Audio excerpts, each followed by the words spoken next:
Superhero fatigue has been a thing since the late 70s with Superman. And then with the oversaturation of Batman in the 90s, the oversaturation of Marvel and DC in the early 2000s, in the 2010s, and now in the 2020s.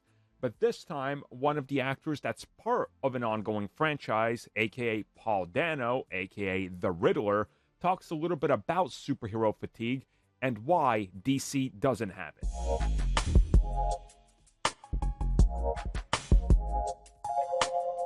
So yeah, this comes at us from the Riddler himself, who recently talked to The Independent a little bit about the release of The Batman, what's going on with the film industry, sequels, and of course, multiple other comic book films that have come out since then that have bombed.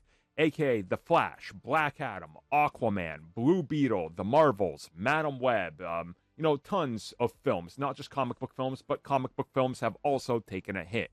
And he says, well, the way he looks at it is that The Batman offered something different. It's a different DC film, and that's why their DC films haven't suffered that. Now, of course, yeah, he's kind of right in this, right?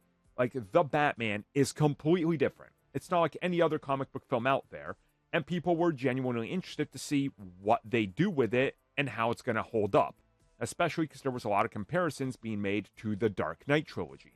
So naturally, things went like this.